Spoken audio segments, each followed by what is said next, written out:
Good morning student. देखिए 11th class physics के अंदर हम बेसिक मैथमेटिक्स का पार्ट डिस्कस कर रहे थे। अगर हम लास्ट टॉपिक की बात करें तो हमने लास्ट टॉपिक के बारे में हम बात की थी, that is called addition of vectors.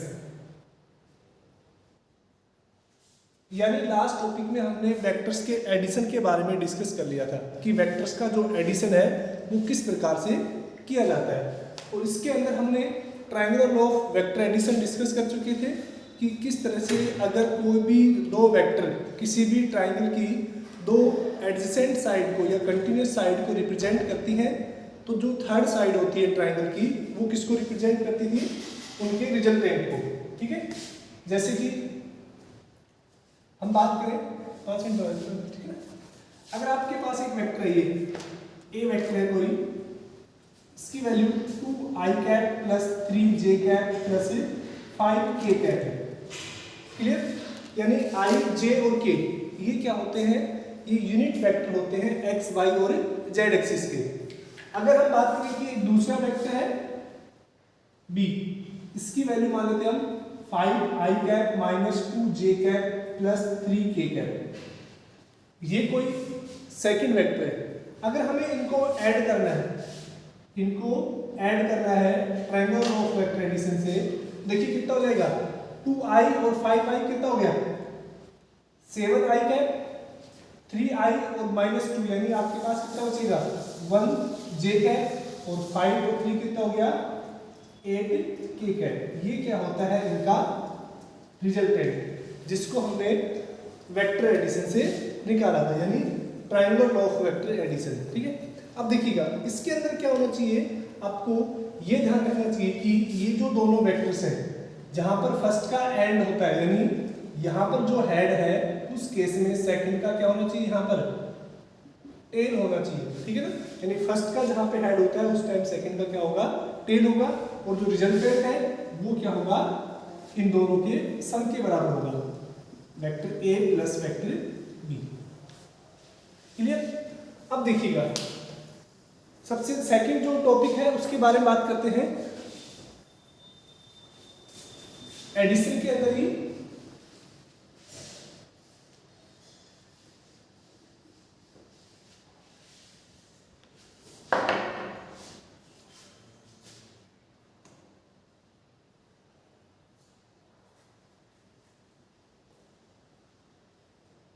Parallelogram law of vector addition,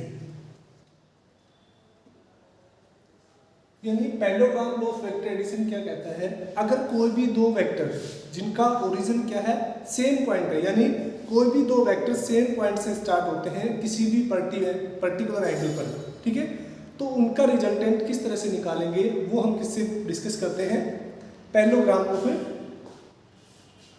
vector addition से। ठीक है, अब देखिएगा इसके लिए मैं आपको थोड़ा सा डायग्राम से समझा देता हूं कि मान लेते हैं कि एक वेक्टर आपके पास ये है, ये वेक्टर आपके पास मान लेते हैं, इसको देखिएगा, मान लेते हैं कि वेक्टर ए है, ये इस तरह से रिप्रेजेंट किया हुआ है, और एक दूसरा वेक्टर है बी। दोनों वेक्टर एक सेम पॉइंट से हम मान लेते हैं, इसको हम P मान लेते हैं, और ये वेक्टर मान लेते हैं Q। ठीक है, ये मान लेते हैं कि दोनों एक ही पॉइंट A से क्या हो रहे हैं, स्टार्ट हो रहे हैं। क्लियर? और मान लेते हैं कि इनके बीच का जो एंगल है वो हम मान लेते हैं थीटा है। कितना है, थीटा, यानी दोनों एंगल किसी भी पॉइंट A से स्टार्ट हो रहे हैं। ठीक है, अब यहाँ पर ट्रायंगल ऑफ एडिशन तो हम लगा नहीं सकते, ठीक है, क्योंकि अगर यहाँ से तीसरे ऐसे लगाएंगे रिजल्टेंट, तो देखिएगा ये कैसे होगा, नहीं हो पाएगा, क्योंकि इन दोनों की रीड जहां पर एक स्टार्ट होता है उसके साथ ही क्या होता है, दूसरा दोनों सेम एंगल से क्या होना चाहिए, यानी किसी भी पर्टिकुलर एंगल पर दोनों क्या होना चाहिए, प्रोजेक्ट होने चाहिए। अब देखिएगा हम क्या करते हैं कि इसका रिजल्टेंट कैसे आएगा, ठीक है, उसके बारे में बात करते हैं। तो हम क्या करते हैं, देखिएगा हम इसको एज ए पैरेललोग्राम की तरह शिफ्ट कर लेते हैं। ठीक है, तो हमने यहाँ पर एक इसके पैरेलल जो P वेक्टर है, इसके पैरेलल हमने क्या किया है, एक वेक्टर नोट कर लिया है,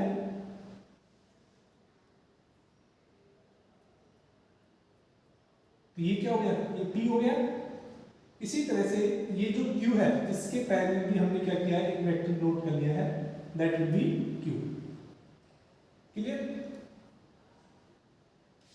क्योंकि आपको पता है कि जो वेक्टर है वो पैरेलल शिफ्ट हो सकते हैं, वेक्टर को पैरेलल शिफ्ट करने में उनकी मैग्नीट्यूड पे कोई इफेक्ट नहीं पड़ता। देखिएगा अगर ये Q वेक्टर है तो ये वाला वेक्टर भी क्या होगा, Q होगा, क्योंकि पैरेललोग्राम की अपोजिट साइड हमेशा क्या होती है, इक्वल होती है, इसलिए इनका जो मैग्नीट्यूड है वो भी क्या रहेगा, सेम रहेगा।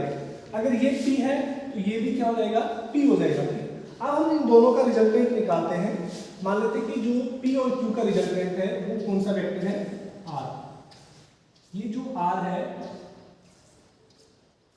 ये डिनोट कर रहा है इसको, इन दोनों के रिजल्टेंट को, P और Q के रिजल्टेंट को रिप्रेजेंट कर रहा है। अब देखिएगा हम इस R की वैल्यू को कैसे कैलकुलेट करें, इसके बारे में हम बात करते हैं कि जो R की वैल्यू है, अगर यहाँ पर इसको हम मान लेते हैं कि A B C और इसको मानते हैं D, तो हम देखेंगे A B C ये एक राइट एंगल ट्राइंगल नहीं है, तो हम R की वैल्यू को कंसीडर नहीं कर सकते। तो हम क्या करते हैं, सबसे पहले यहाँ पर इसको एक राइट एंगल ट्राइंगल फॉर्म करते हैं।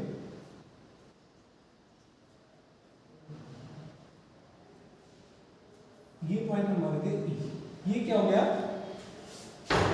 90 डिग्री, यानी हम अब ट्राइंगल A E और C ये कैसा ट्राइंगल हो गया, राइट एंगल ट्राइंगल हो गया। देखिएगा हम मान लेते कि consider two vector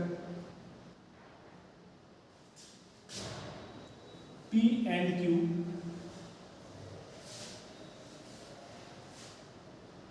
are projected at angle theta such that vector R represent their resultant।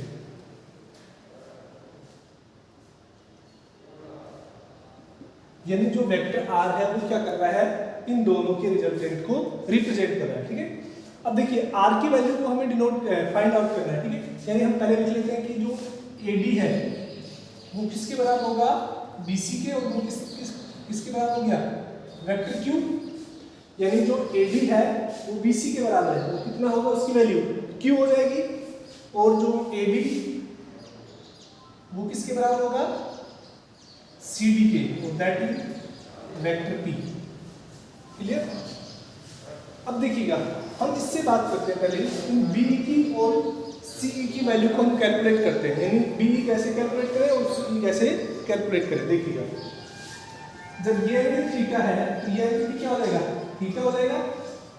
ठीक है, अब आपने 10th क्लास में पढ़ा होगा कि by triangle BEC, triangle BC से देखिएगा आपको BE निकालना है, यानी थीटा के सामने हमेशा परपेंडिकुलर।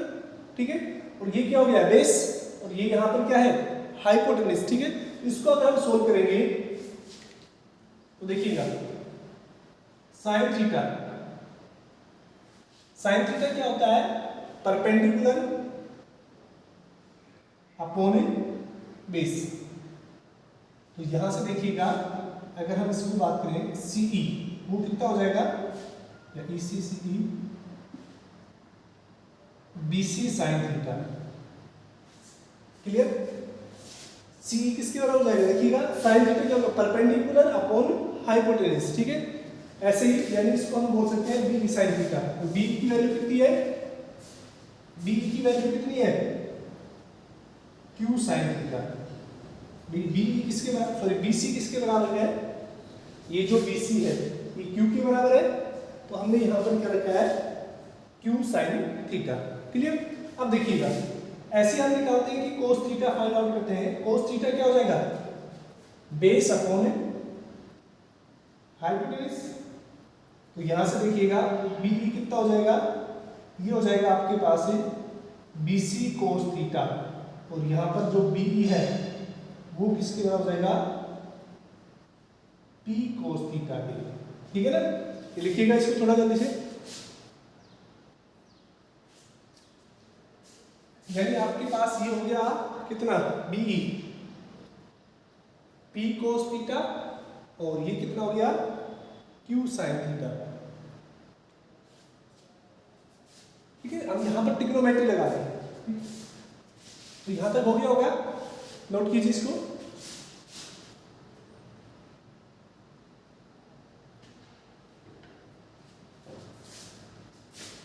अब देखिएगा, अब हम इस ट्रायंगल से बात कर लेते हैं ए ई सी से,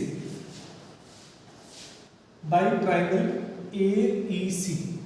ये जो ट्रायंगल ए ई सी है इसके अंदर हम पाइथागोरस थ्योरम लगाते हैं। ठीक है ना, कौन सी थ्योरम लगा रहे हैं? पाइथागोरस थ्योरम लगा रहे हैं। तो देखिएगा उस केस में क्या हो जाएगा कि ए सी का स्क्वायर है वो किसके बराबर हो जाएगा?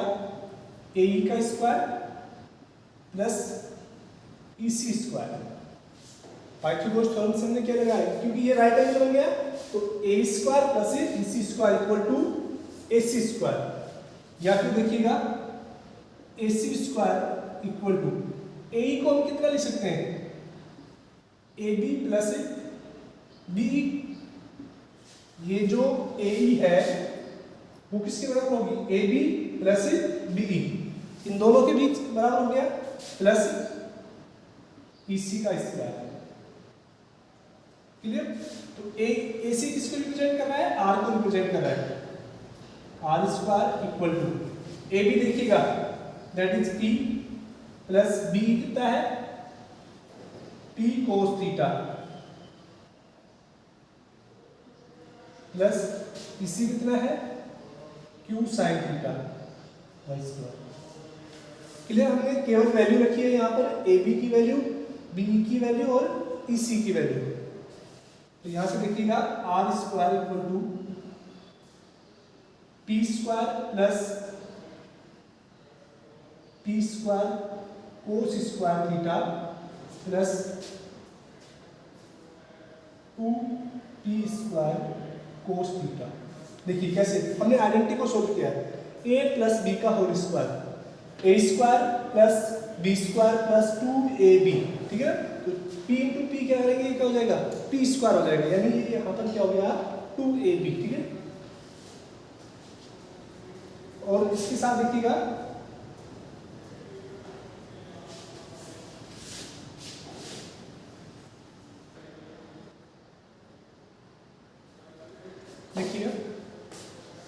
यहाँ पर देखो थोड़ी सी मिस्टेक आ रही है। यहाँ पर देखिएगा ये क्यों आएगा? यहाँ पर देखिएगा BC है ना, तो BC को BC कितना है आपके पास है? Q के बराबर है। ठीक है ना, ये Q आएगा BC की जगह, B कितना हो जाएगा? Q आएगा ये। ठीक है, P square plus Q square plus 2 PQ कोस थीटा प्लस इसको देखिएगा ये कितना हो जाएगा? Q square sine square theta. यानी देखिएगा यहाँ पे मिस्टेक हुई थी कि जो कोस थीटा है क्या हो जाएगा? Base upon hypotenuse. ठीक है, यहाँ क्रॉस मल्टीप्लाई करेंगे तो BC कोस थीटा हो जाएगा और BC की वैल्यू कितनी है? Q के बराबर है। ठीक है ना, इनको हम वेक्टर लगा देते हैं। अब देखिएगा यानी जो R स्क्वायर है वो कितना हो जाएगा? देखिए P स्क्वायर प्लस यहाँ से देखिएगा यहाँ से और यहाँ से Q स्क्वायर कॉमन आ रहा है, क्यू स्क्वायर यानी कितना बचेगा आपके पास? Cos square theta plus sine square theta plus 2pq cos theta. और आपको पता है कि cos square theta plus sine square theta कितना होता है? 1। यानी जो r है वो कितना हो जाएगा? p square plus q square plus 2pq cos theta. और रिजल्टेंट जो r होगा वो किसके बराबर हो जाएगा? r equal to P square plus Q square plus 2pq cos theta. ये किसको रिप्रेजेंट करेगा? इन दोनों वेक्टर के रिजल्टेंट। ठीक है, यानी P square plus Q square plus 2pq cos theta, ये क्या होगा? r की वैल्यू होगी। ठीक है, नोट कर लिया होगा, इसको नोट कीजिए। अब देखिएगा हम बात कर लेते हैं कि जो रिजल्टेंट है वो कितने डिग्री का एंगल फॉर्म करेगा, उसके बारे में बात कर लेते हैं। तो इसको मैं अरेंज कर देता हूँ, उसको नोट कर लेना।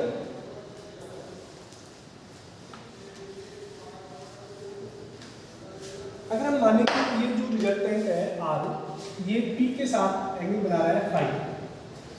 कितना बना रहा है? फाई, तो इस पी को कैसे फाई को हम कैसे कैलकुलेट करेंगे, तो देखिएगा ऑफ रिजल्टेंट, ये जो एंगल है इसको हम कैसे कैलकुलेट करेंगे, देखिएगा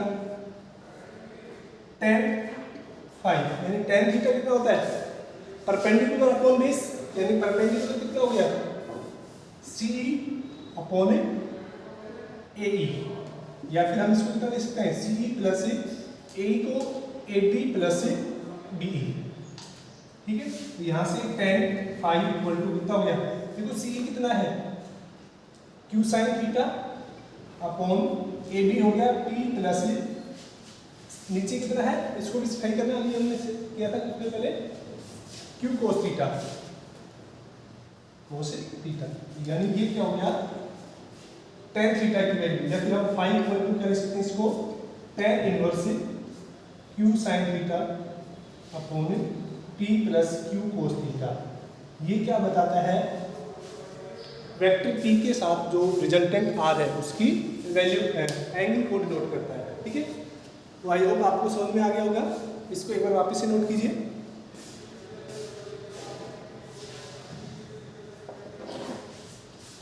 आज के लिए इतना ही, थैंक यू।